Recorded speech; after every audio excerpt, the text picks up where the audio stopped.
iOS 18.2 is here, and it is inundated with tons of new changes and features. And of course, this is all headlined by phase 2 of the Apple Intelligence rollout, and that includes ChatGPT. But even if you don't care about Apple Intelligence, there's a whole lot of new features in 18.2. Check it out.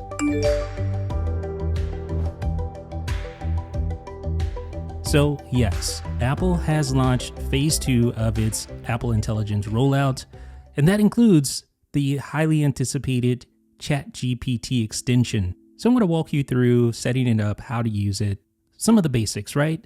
So to get started, all you need to do is tap the setup button right there next to use ChatGPT. So tap that, and this splash screen gives you an overview of what to expect. So the most obvious benefit is that it integrates directly with Siri, so you get much more in-depth answers that Siri could have never dreamed of giving you before. There's also visual intelligence for iPhone 16 users via camera control. You can compose text and writing tools, and this does not require a ChatGPT account. And if you don't use an account, then the requests are anonymous and they won't be used to train OpenAI models. However, if you do use an account, you're going to have some additional benefits, but it comes at the sacrifice of some of the privacy aspects because it obviously won't be anonymous then. But of course, there are downsides to the free version. For instance, you have a daily request limit, and the best way I can describe it is that it's like throttling your cell phone data plan. You still can connect technically, but you may not have the best experience. So with that in mind, I have waffled between using a paid ChatGPT Plus subscription, which is $20 a month. That is not to be confused with having API access, where you have a limited number of tokens. But if you're not developing a third-party app or using some sort of third-party app where you have to put your API key in there, then you may find that ChatGPT Plus at $20 a month is good enough. All right, let's test out Siri integration. I have 2 avocados, an apple, and a bagel. What can I make with that? So Siri recognizes that this request is a little beyond its scope, so it's going to ask you if you want to search the web or use ChatGPT. So you just tap that, and then it submits the request, and in just a second, you'll get the results. A delicious avocado and apple bagel sandwich. I have to be honest, that really doesn't sound all that appealing. Let's try again. I have 2 avocados, an apple, and a bagel. What can I make with that? So again, it's going to give me the option to use ChatGPT. Just tap on that and we'll try it again. See if we get a better recipe this time. So you can make a delicious breakfast or snack with these ingredients. So you have avocado spread, apple slices, bagel base, and then a symbol. So basically the same thing. But here's my question. What is bagel base? I'll just ask. It's contextual, by the way. Oh, so it says, it looks like there was a misunderstanding. When I mentioned bagel base, I was referring simply to the bagel itself. So it's just really cool how it's very conversational and it's contextual. It recognizes what we were talking about before and sort of clarifies the mistake there or the assumption that I made that was incorrect. Now I'm going to use type to Siri now, and I'll just say ChatGPT. So if I preface that with my query, it will automatically send to ChatGPT. So who's the best basketball player of all time statistically? Let's see. Statistically, LeBron James is often considered one of the greatest basketball players of all time. You can make an argument for that. But who was his biggest foe? So you couldn't even imagine making such a request to Siri in the past, but with ChatGPT integration, you actually can carry on these sort of deep knowledge requests that really increases the value of Siri. So let's run another query. So I have 2 turkey legs, broccoli, and some oatmeal. What can I make with that? Yeah, the cupboard's pretty bare. But each time Siri recognizes that it would be better if it used ChatGPT, it gives you that request or that option to use it. But if you go to settings, ChatGPT extension, you can actually disable that confirm request and it'll automatically kick it over to ChatGPT. I have 2 turkey legs, broccoli, and some oatmeal. What can I make with that? So notice no blue request button. It automatically sends it over to ChatGPT because it knows Siri itself could not handle that in any sort of realistic fashion for this beautiful turkey leg and broccoli bake. Now you can also send files like photos and screenshots over to ChatGPT as well. So I invoke Siri and say, give me a summary of this. So what it's going to do is look at the page, take a screenshot of that page, and then send that content from Safari to ChatGPT. But what's cool, you can either select a screenshot or the full page content. First of all, we're going to test the screenshot. So just send that over, and you can see there's not really much that it can see from that screenshot. I mean, it gives you a little bit of detail on what's contained on this page, but just what it can see in that screenshot. But if you do it again, and this time you select the full page or full content, you can see, there we go. Now when I send that over, it's going to be able to read that entire page and give you a really nice summation of what is contained on that page in a nice laid out fashion, just like that. That is the power. That's just a little morsel of why this is so handy here in 18.2. And you can also force your query over to ChatGPT by prefacing your request with that. So ChatGPT, what's the circumference of the moon? And it automatically sends that query over to ChatGPT as well. Super, super cool. Okay, so now let's get some work done. ChatGPT, give me 5 video titles about the iOS 18.2 release. Well, let's see what it comes up with. Maybe I'll use one of these. Unpacking iOS 18.2, what's new and exciting? iOS 18.2 features you must try now. Well, those are pretty good, but I'm going to keep trying, I think. Okay, so let's talk about writing tools, which launched with 18.1, but now in 18.2, it has ChatGPT integration. So you can use it to describe a change, of course, or you can use it to compose a brand new whatever, a story about a dog who learns how to ride a bike. How about that? So I'll just go ahead and send that. So this is coming up with a brand new piece of literary fiction, custom made just for me, a dog riding a bike. And it is real, folks. This is it. And of course, you can rewrite this using ChatGPT, but you can also access some of these suggestions at the bottom. So you can see add more details about Buddy's training or describe the townspeople's reactions more vividly. So let's go ahead and submit that query and update our story to make the people react a little bit more vividly. And they're witnessing this amazing feat of this dog riding this bike. So you can see as Buddy cycled through the park, the townspeople couldn't believe their eyes. Alrighty. So you can continue to work on that, or you can just refine the request in general. So I'll just say change his name. I didn't even say who. I just say change his name to Roger. So it's going to change Buddy's name, which is the name of the dog that ChatGPT came up with, and replace that with Roger instead, hopefully.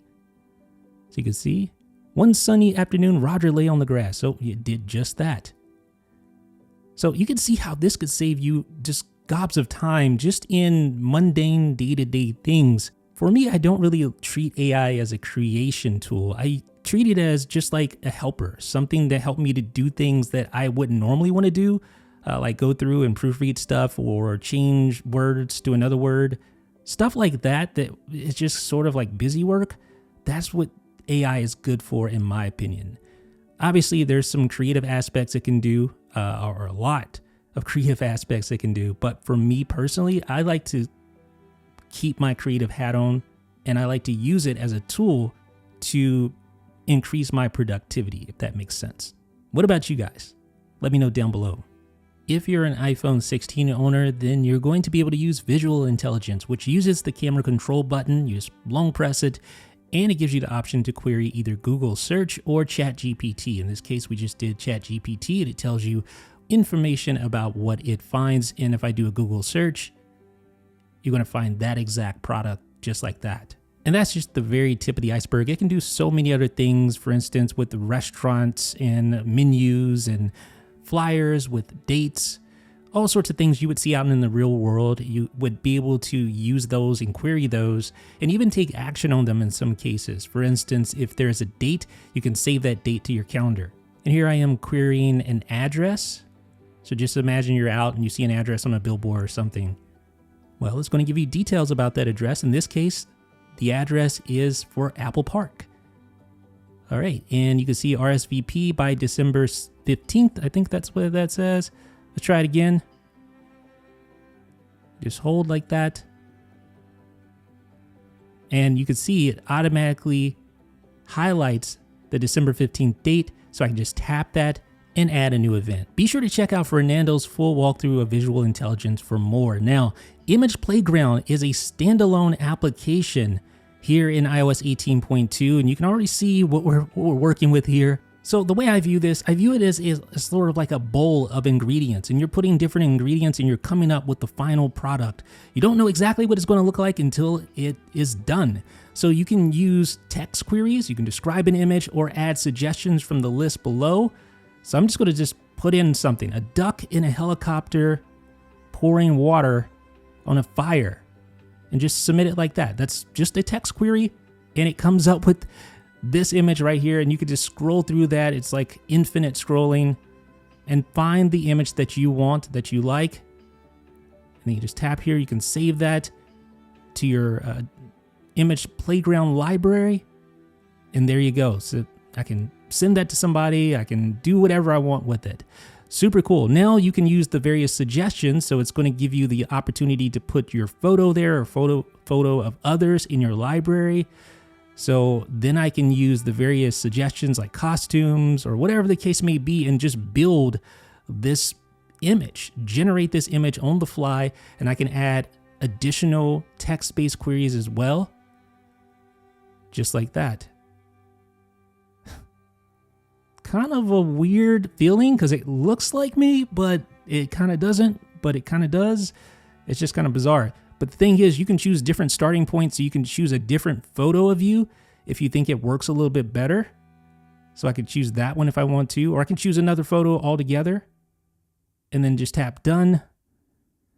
And we'll just add some more ingredients. But like I said, it's like a pot. You just add ingredients and not knowing exactly how the final product is going to look.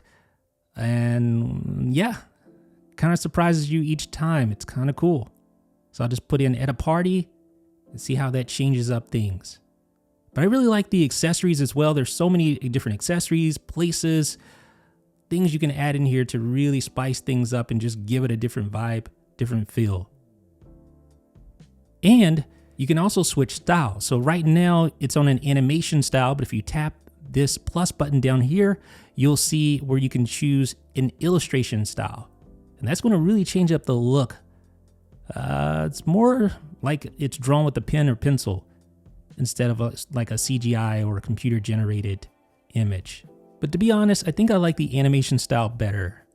Now in the Messages app, you have direct image playground integration. So you just tap the plus button, you can access your library or create a new image right there within the Messages app. And the same thing goes for Freeform. You can see here, create fun original images with Image Playground directly in Freeform.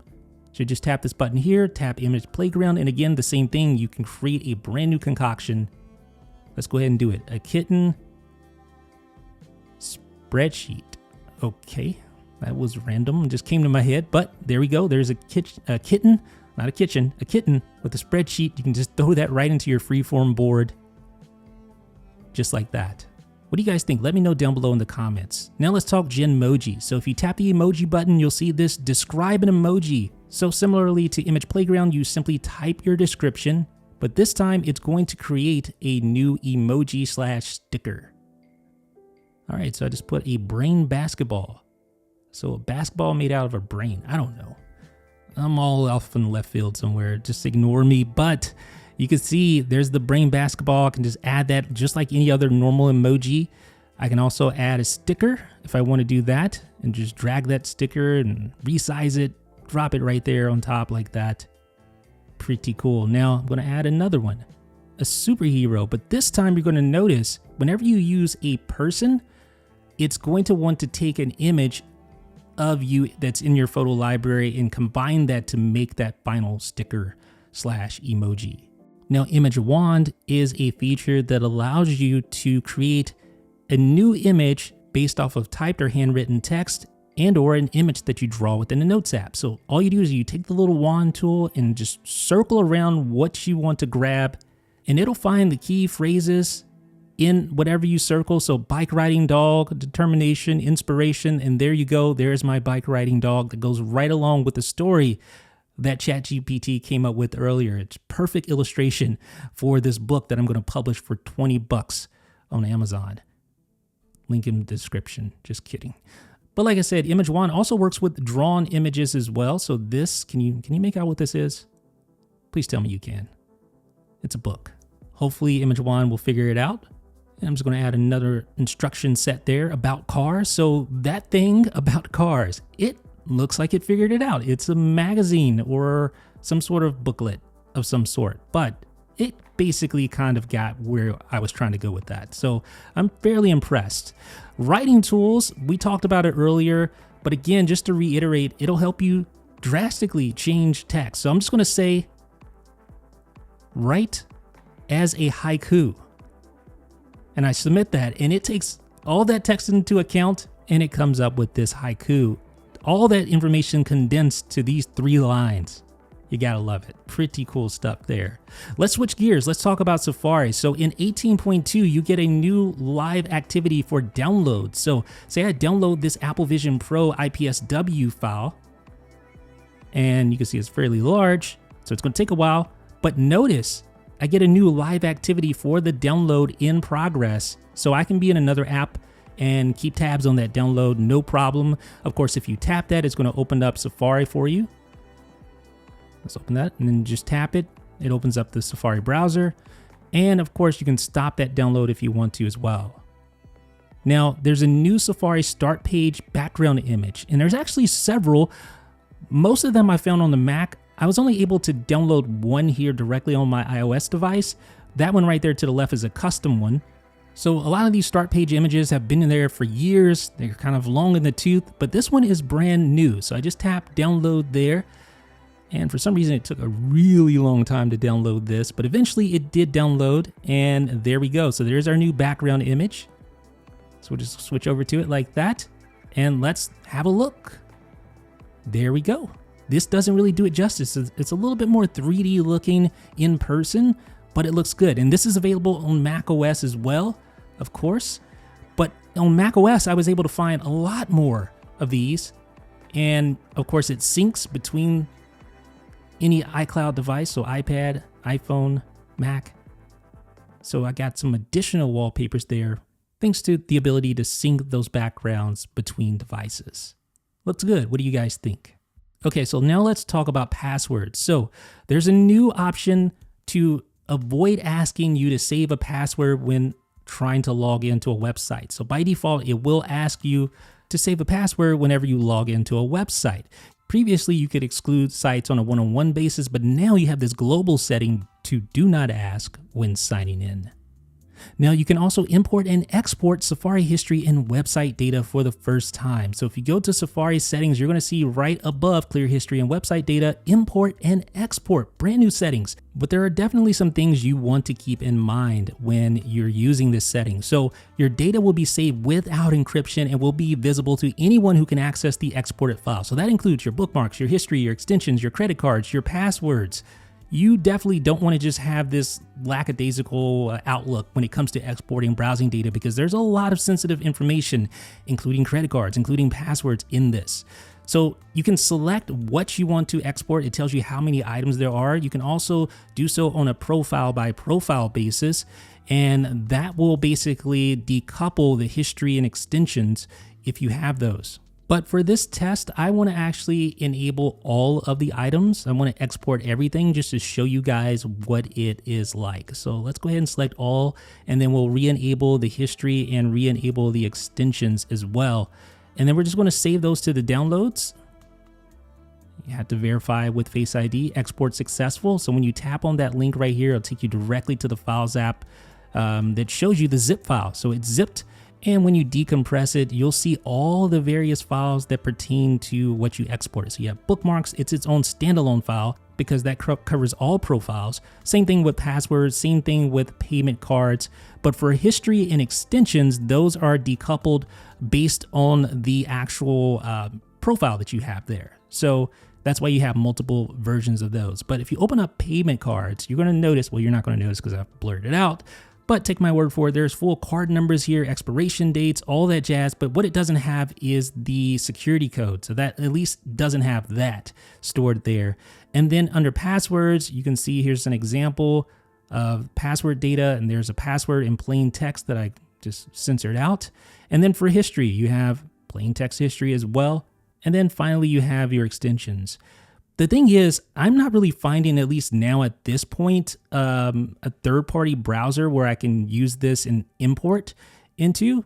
Even on the desktop, I wasn't really able to find too much that used this sort of JSON file. I mean, I'm sure there's a way to convert it to a CSV or whatever the case may be, but you can import, obviously, back into Safari. And you can see if I just choose the zip, it takes everything, but you can also import individual items just like this. Now, once you import, it's going to say successful, and then it's going to ask if you want to delete that particular file because, yeah, you should, because it's unencrypted. 18.2 also features HTTPS priority upgrades for unsecure websites. So like this one, babytree.com. This website lacks a valid TLS certificate, but you wouldn't know that just by looking at it here in 18.2 because Safari forces it to HTTPS with that priority upgrade. This doesn't appear to be WebKit engine related. This seems to be a Safari thing because Chrome runs WebKit, right, on iOS, but you can see it's unsecure. Here, babytree.com, the connection, not secure. Here on 18.2 when running Chrome. So another cool feature for 18.2 users. Now let's shift gears a little bit. Let's talk about the Mail app because it gets a major overhaul with mail categorization. So you have primary, then transactions, updates, and promotions categories. And Mail automatically sorts the email in those respective categories, although you can manually adjust. I'll show you that in a little bit. But you also notice if you're in primary, you'll find the email that the Mail app deems important, but it will also include sometimes some of those other categories. You can denote that using the little, looking at the little icon there at the right of the email, and that is a time-sensitive item from that category. Now, if you tap the ellipsis, you can switch between categories and just a regular old list view if you want to. So if you don't want those categories, you don't have to have them. But if you tap about, you can see how Apple is going about arranging this email. So obviously, primary messages are the messages that matter most. And then you have transactions like receipts, orders, and deliveries, updates, news, subscriptions, social promotions, special offers. And then, like I said, when a message is in transactions, updates, or promotions, includes time-sensitive information, it'll be included there. You see that little icon that denotes that time-sensitive update. You'll have time-sensitive promotions, I guess, and, and so on. So here's the cool thing. You tap primary or any of those categories, it'll open up all mail. So it'll just show everything. So if you really want to quickly look at everything, you just tap any of those categories and it'll switch over to all mail just like that. Now, I mentioned that these emails are placed automatically in these categories, but if you tap the reply button, you can choose categorize sender, and that will allow you to switch from automatic to a manual categorization. So you can change that to promotions if I want to do that, and now it will appear under promotions. If I go to settings and I go to mail, you're going to notice some new settings here under notifications, customize notifications. Now you're going to see how you can update the badges to reflect unread messages only in primary or all unread messages. So if you just want the full gamut, you can have that, or if you want to just drill it down, you can do that. There's also show contact photos. So you may have noticed these little contact photos there. There's really no photos, but every now and then you'll get a nice looking one. Let's see if we can find one. Find the Apple one. There we go. There's Apple support. All right. So I can actually turn those off. So now no contact photos. No contact photos. I think I like it a lot better with contact photos. What do you guys think? Okay. So now let's talk about the Mail Digest view. So the digest view appears when you're in a particular category, not in primary, but if you're in a category and then you tap an email, you'll see the full digest for all those messages that come from that sender. And if you tap the little ellipsis in the upper right-hand corner, you can manually categorize that particular sender as well from there. And then there's some other options up there as well. Mark as unread, trash all, if you want to do that. And that'll get rid of all the emails in the digest. But the cool thing about the digest is that it'll show all the emails, but it will also let you know how many of those emails are part of the category, in this case, updates for Grammarly, versus the rest of the emails. So for Grammarly is 1-to-1, but here for Andrew, there's 21 messages in this digest, but only 11 of them pertain to updates category, which is cool. So it just kind of gives you a nice little breakdown of those particular emails in that digest. Now, let's talk about the camera app. Particularly, let's talk about camera control and the updated tone settings. So now when you switch over to the tone setting, just double press on the camera control, and now you have tone range from -100 to +100. So the updated range just makes more sense that way, but that's small potatoes compared to the new 2-stage shutter that Apple teased at its iPhone 16 event. So previously, you had to long press like this to lock auto exposure and autofocus. So now it's locked in, it's not going to change. But here, if you have an iPhone 16, you can do it like a standalone camera. Just long press on the camera control button. That will lock in your exposure and your focus until you let go like that. Super handy. So you can reposition your frame and keep your exposure and focus settings.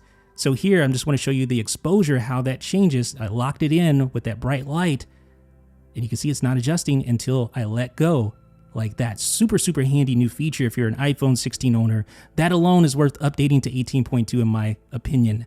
So now there's also a new double-click speed option found in camera control settings for iPhone 16 owners. So of course you can change to a double click, but now you have a direct link to the accessibility settings for camera control. And if you scroll down, you're going to see the double click speed. So you can adjust that if you've had problems with just the timing wasn't right. You can adjust that to slow, slower, or default if you want to. So now just double press like that to launch your camera app of choice. And you can require screen on for the camera control button.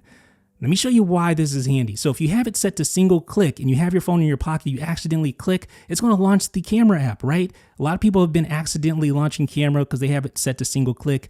And to be honest, I can see how that could become sort of an annoyance, right? But now in 18.2, if you go to settings and you go to display and brightness and you scroll all the way down, you're going to see this new option, require screen on for camera control. You turn that on. Now when the screen is off, or if it's, in this sort of off state for the always on display, a single press will no longer launch that camera app, even if you have it configured for just a single press and not a double press. So that's a handy new setting. Now let's talk about photos, because in iOS 18, Apple made it so that videos in the Photos app just continuously loop. And personally, I love that. I can't get enough of it, but not everyone does. So if you go to settings and then you go to photos, you'll find a new setting here. You scroll down some for loop videos. So now you can toggle off loop videos and your videos will no longer continuously loop. They'll just do like this and stop. But like I said, personally, I don't like this. I love to see Pumpkin continuously loop. Oh yeah, and by the way, Pumpkin says howdy. There's also a fix to an annoying feature that came with iOS 18. So previously, when you would view a video in full screen like this, you could not see the thumbnails for the other photos and videos that were next to that video. But now you can, even in full screen. And iOS 18.2 now introduces frame by frame scrubbing, just like that. Yeah, so I couldn't keep that up. I was starting to run out of breath, but you get the point. It's kind of cool, especially if you're a video editor. You're going to love that sort of thing. Get the trimming all the way right. What do you guys think about that? What do you think about the photos updates in 18.2? Let me know down below in the comment section. And that's not all. There's more stuff. So if you swipe back on a collection like that, you get back to the previous, and you'll find your favorites album under the utilities section. And you also find that you can delete recently viewed and recently shared items as well. You're not actually deleting them, but you're just clearing this little history section. They're still in your photos. So you can see that viewed is now cleared out except for that one photo. And 18.2 also fixes an issue where recently captured photos don't immediately appear in the all photos grid. And there it goes. The Voice Memos app gets layered recording. Now to demonstrate that, I'm using Ableton Note to create this beat and then to import it into the Voice Memos app. So that's what I've just done.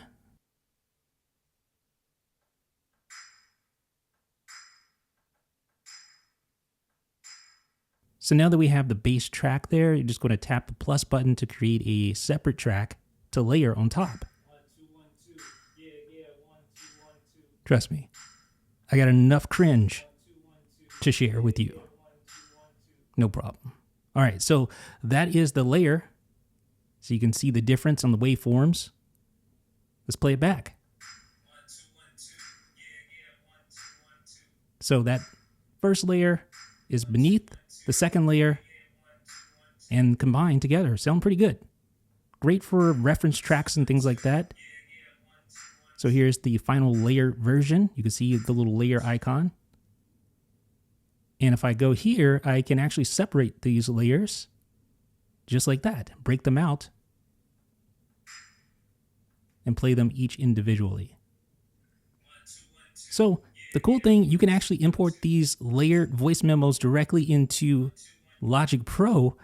So you can see how this would be very good if you're a singer-songwriter making a reference track, for instance. And Share Item Location is a new feature in the Find My app for 18.2 that lets you share the location of a lost item with an AirTag connected to it. So obviously the first thing you think about is luggage, and actually Apple has worked together with major airline companies to roll this out and really get it facilitated and implemented in the various airline systems. And in this way, they'll be able to help you locate your luggage in a more efficient manner. And of course, you can actually copy that URL that you're using. You can see there's a limited amount of time to share that location. There is an expiration date, but it'll actually tell you when someone visits the link to locate your item. So you can see no people so far, but I'm just going to visit the link on my Mac, and there you go, one person. So you can see when someone has actually viewed your item location, which can help give you an idea how that search is going. Of course, we should hear more about this from the airline perspective in 2025. Now, you'll also appreciate the attention to detail in 18.2. So when you switch over to either dark or tinted icons, when you go to settings, now you're going to see those same icons reflected in the settings app, the little micro icons there, and it looks pretty good. I like it, but it's not just dark mode. It also reflects the tinted mode as well. So let's go back and go to edit and then customize and then choose tinted. And there we go. So sort of a black and white theme there. Now we're going to go back to settings, and now you see the black and white theme for the icons. It looks really good there. You'll also find a dedicated section for default apps. So if you go to settings and go to apps, you'll see at the top default apps. Just tap on that and you'll see this isn't totally new, right? I mean, we've had the ability to set default email app, the default, I don't think we could do messages yet. That's new. But you have your calling, call filtering. That's not new. Browser, of course, we've been able to do. Obviously, passwords and security codes we've been able to do. Contactless app, that is new. So that is something that is brand new, basically an outright Apple Pay replacement. And of course your keyboard. So just a nice little hub for all your default app settings so you don't have to keep jumping around to different sections. And now the podcast app gets some love here in 18.2. So one thing you're going to really appreciate is the new favorite categories section. So if you go to settings and then go to manage categories, you're going to see all the various podcast related categories there. And you can just choose which ones you like. Of course, it's going to suggest ones based on your prior listening. So you can just choose those. Now under your library, you're going to see where it has categories. You just tap on that and you can see your selected categories, and you can just tap to play immediately, or you can just tap on them to go into that particular category. There's also a manage button at the top, and that basically will allow you to do sort of the same thing we just did as far as selecting and deselecting the categories. And then you can add or remove favorites just like that. So if we go here, you can see all my tech news. And again, if we tap manage, you can go in and manage the selected items there. So if you want to curate that a little bit more, but that's not where it stops. So sort of building on the concept of favorite categories, you get a new personalized search page, and guess what we see there? Some of your favorite categories. So you can easily, obviously search, but if you just want to jump right to one of those categories, you can easily do so directly from this personalized search page, which is really nice. And there are new fitness actions in the Shortcuts app. So if you're a fan of Apple Fitness, you're going to love this because, well, if you're a fan of Apple Fitness and you're a nerd, then you're going to love this because this allows you to do all sorts of really cool things with Shortcuts. So you can open specific like awards if you want to. I mean, this is really getting granular. You can open specific trends, etc. So there's a lot of different actions and different parameters for those actions to really customize your shortcut. And vehicle motion cues now appear in the dynamic island, so you just kind of have a quick idea whether it's enabled or disabled. So in settings, accessibility, motion, show vehicle motion cues. Of course, this is the thing that helps reduce motion sickness. See those little dots there on the sides, but you can see in the dynamic island, it lets you know, especially if you're in automatic mode, once it comes on, you're instantly able to see that in the dynamic island. And once it goes off, you'll see the same thing. You can also limit the maximum volume for the iPhone speaker. So if you go to settings, sounds and haptics, select volume limit, now you can set a maximum volume for the speaker. Now this primarily pertains to media like music and movies. So it's not going to affect calls, it's not going to affect alerts or anything like that. So here's a song that I have playing. I'm going to turn it up. And then we're going to implement the maximum volume here in settings. So there you go. So limit is already on. I'm going to drop it down to 20 and you can barely even hear it. So let's go ahead and raise up the ceiling and then we can readjust. So there you go. And then of course, if you turn it off, you can raise it all the way up to 100%. You also get natural language search in both Apple Music and the Apple TV app. So if I just type something in the search box like hit pop songs, trim the 1980s. Obviously I meant from, but I think Apple Music got it. So there you go. You can see all the various release year for each of these songs. So it understood my natural language query, even though I didn't even type everything right. And in 18.2, you can put a persistent volume slider back on the lock screen. So you can see here when I want to change the volume, just the traditional little volume indicator. But if I go to settings and then I go to accessibility and select audio and visual under hearing, you should see where it says always show volume controls. So show volume controls on the lock screen for headphones and the built-in speaker. So now you can see the volume controls always there. I can adjust like this as well, but it's just always there for quick and easy access. And you also get a new Type to Siri Control Center shortcut. So if we go into our add a control option for Control Center and just type in type, you'll find Type to Siri, just tap on that. And there you go. So of course, to invoke Type to Siri, all you need to do is double tap on the little home indicator like that. But now with this shortcut, you can do so from Control Center and you can assign it to the action button too. If you're an Apple News Plus subscriber on 18.2, you'll find new Sudoku puzzles in 3 different difficulty levels. So if you love these little New York Times style games, you're gonna appreciate having 3 different difficulty levels for Sudoku. And the Stocks app got an update, which is super rare, but now in 18.2, you get pre-market price quotes for the New York Stock Exchange and NASDAQ before the opening bell. So ladies and gentlemen, let me know what you guys think down below in the comment section. What do you think about 18.2? It is a gargantuan update, no doubt. If you appreciate this video, leave a thumbs up and subscribe for more videos like this. This is Jeff Benjamin with 9to5Mac.